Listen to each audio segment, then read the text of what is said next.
Pertempuran Varna, strategi pasukan koalisi merebut Turki Eropa.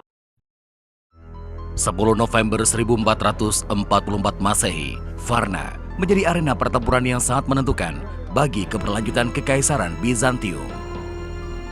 Saat itu, wilayah kekuasaan Bizantium tinggal menyisakan kawasan metropolitan Konstantinopel. Namun, bukan perkara mudah menjatuhkan kota tersebut. Suplai bantuan terus mengalir dari negara-negara Eropa daratan. Bizantium dan Konstantinopel adalah simbol kehormatan Eropa, meskipun wilayahnya telah menyusut drastis. Dengan segala cara, Konstantinopel harus dipertahankan seiring bangkitnya kekuatan baru dari Asia Minor, Kesultanan Turki Utsmani. Pertempuran Varna melibatkan pasukan koalisi Eropa melawan pasukan Turki Utsmani yang dipimpin oleh Sultan Murad II. Pada masa-masa tersebut, kekuasaan Turki Utsmani telah melintasi Selat Bosporus.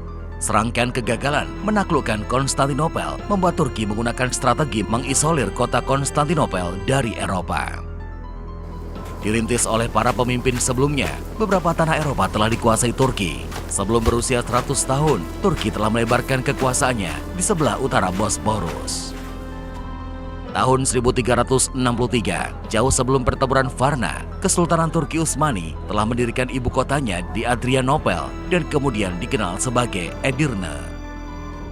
Posisi Edirne cukup strategis untuk mengisolasi Konstantinopel. Namun, kekuatan Eropa yang masih sangat tangguh membuat isolasi tersebut gagal. Beberapa kampanye militer pasukan koalisi Eropa membuat Turki menunda target mereka atas Konstantinopel. Pada tahun 1440 hingga 1442, Sultan Murad II terlibat pertempuran melawan Beograd dan Transilvania. Pertempuran itu berakhir dengan kekalahan Turki Utsmani. Namun, Sultan Murad II berhasil memenangkan kampanye militer yang dilancarkan oleh John Hunyadi dari Hongaria. Pasca perang berlarut-larut, Sultan Murad II dan John Hunyadi menandatangani Fakta Gencatan Senjata. Sultan Murad II kemudian melepaskan tahta dan memberikan puncak kepemimpinan kepada Sultan Mehmed II yang saat itu masih berusia 12 tahun. Sultan Murad II lebih memilih kehidupan spiritual di Anatolia. Pemegang puncak kekuasaan Turki yang masih terlalu muda itu membuat Hongaria menjalin aliansi dengan Venezia dan Paus Eugenius keempat. John Hunyadi secara terang-terangan telah mengabaikan fakta perdamaian yang dibuatnya dengan Sultan Murad II. Koalisi Eropa sebagian besar diperkuat pasukan dari Polandia, Hongaria, dan Romania. Gabungan pasukan dari Hongaria, Polandia, dan Bohemia mencapai 15.000 personil.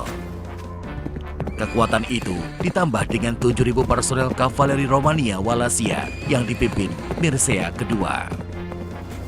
Konsolidasi pasukan Eropa yang digaungkan Paus Eugenius keempat juga berhasil menggerakkan detasmen skala kecil dari beberapa negara seperti Ceko, Bosnia, Kroasia, Bulgaria, Lituania, dan Ukraina. Unit-unit elit turut melibatkan diri dalam pasukan koalisi Eropa.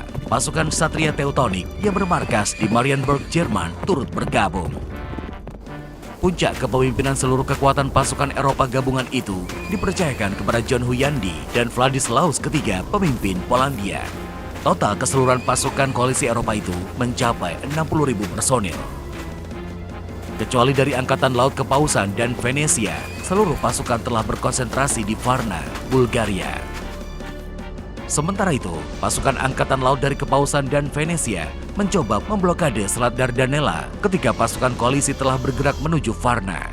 Mereka mencoba mencegah bantuan yang datang dari Anatolia. Sementara itu, Sultan Mehmed II menyadari ancaman telah dekat, segera mengambil keputusan dengan memanggil kembali Sultan Murad II. Tidak mudah meyakinkan Sultan Murad II untuk kembali ke medan pertempuran, hingga akhirnya Sultan Mehmed II menulis surat kepada ayahnya tersebut. Jika Anda adalah Sultan, datang dan pimpin pasukan Anda. Jika saya Sultan, saya dengan ini memerintahkan Anda untuk datang dan memimpin pasukan saya. Setelah menerima surat dari putranya tersebut, Sultan Murad II segera menuju Edirne dan memimpin kembali pasukan Kesultanan Utsmani. Pada 9 November 1444 Masehi, Sultan Murad II dan 50.000 pasukannya telah mendekati Varna dari sisi barat. Manuver Sultan Murad II membuat pasukan koalisi Eropa berada dalam jebakan. Puluhan ribu personel pasukan koalisi kini terjepit di antara Laut Hitam, Danau Varna, dan tebing curam dataran tinggi Franga, sekaligus musuh di depan mereka. Malam harinya, menjelang 10 November, John Huyandi memanggil para perwira tinggi untuk menyusun strategi keluar dari situasi yang tidak menguntungkan itu. Kardinal Julian Cesarini, perwakilan kepausan di pasukan koalisi, bersikeras agar secepatnya mundur. Namun, setelah menyadari situasi pasukan yang terperangkap, Julian Cesarini kemudian mengusulkan taktik bertahan sambil menunggu datangnya pasukan dari kepausan dan Venesia. Para perwira tinggi pasukan koalisi Eropa menyetujui usulan Cesarini. Namun, tidak bagi John Huyandi dan Vladislaus III. Mereka berdua menentang usulan Cesarini dan akan menempuh strategi ofensif. Pada 10 November 1444 Masehi, John Huyandi menempatkan 20 hingga 30 ribu pasukannya di antara Danau Varna dan dataran tinggi Franga. Pasukan garis depan itu terdiri dari unit tentara bayaran Hongaria, pasukan kerajaan Hongaria, dan pasukan pengawal Polandia. Barisan pasukan membentuk formasi busur panah dengan panjang mencapai 3,5 km. Di garis belakang, unit-unit pasukan kavaleri Romania Wallachia bertugas sebagai cadangan sekaligus pendukung serangan.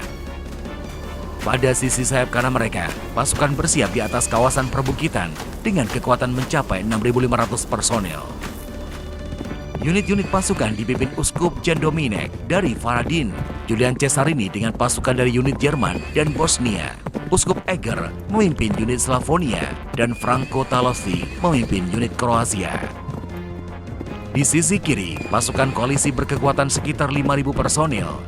Michael Zilagi memimpin unit Transilvania, Bulgaria, dan tentara bayaran Jerman. Di dekat Laut Hitam, Hetman Čejka memimpin unit dari Ceko, Ukraina, Polandia, Lituania, dan Wallachia.